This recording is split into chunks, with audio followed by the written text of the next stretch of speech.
It's you on the board and it's the world around you. And you can't fake your way through that. You can't really fake your way through the creation of music either. So it's like you either are on the board skating or you're not. You're either doing a trick on the board or you're not doing a trick. You're either skating really fast downhill or you're not doing it. And there's so many elements of life that are easy to fake your way through. And you see it everywhere.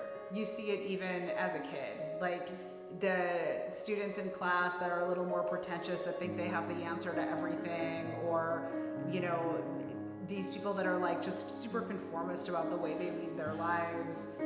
There's just inauthenticity like everywhere.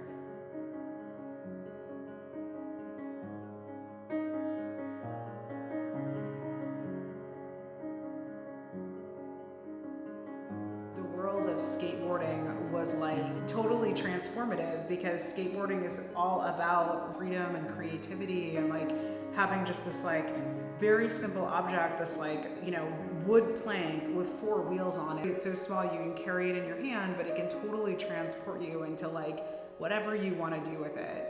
And I thought it was like extremely cool, and I also really identified with like the aesthetic of skateboarding at that time. It was all about like videography and photography and like the graphics of the clothing and like all of that stuff. Music was like a huge element to the early skateboarding films. The skate culture created an entire visual culture unto itself that was friends filming friends and photographing friends that were skating, doing really interesting stuff in the moment, and there was nothing really particularly commercially relevant about it. It was just a purely creative, instantaneous act that someone happened to capture in an interesting way. And like there was a kind of coolness, I think, to skating culture because of that I really identified with, that it felt so genuine and authentic and like so unmediated by anything outside of it.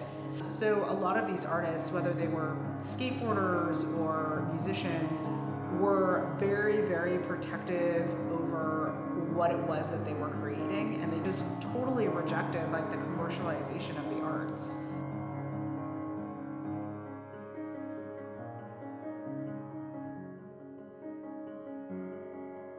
When the grunge era fully hit, I was like, wow, like I didn't even know that music could resonate with a person so deeply. The guitars were just like raw sounding and kind of screechy, and like they're just like thrashing around in the video. I was like, oh my god, there's like finally music that exists in the world that encapsulates how I feel inside as a person. When I was a kid, I used to always wonder, like, I wonder when I'm going to get to that point where I no longer listen to loud music. At some point, I'm going to become an adult. And like that basically never happened. So I still totally listen to music in the same way I did as a kid. And it still resonates with me the same way. It's super freeing and liberating being engaged in an activity where it's like you can take it as far as you want to take it. And there's just a kind of like beauty in the flow of that. So once you get like competent enough at something where you're just like gliding down a road, it's like a very unusual sensation. You really feel the earth beneath your feet. You feel every little crack, every little leaf you like roll over, you can feel the actual ground. The same thing with music too. When you're like playing a song, there's like a freeness to that, because you're not intellectualizing something, your hands are just moving. That's like a deeper thing, it's just naturally coming out of you.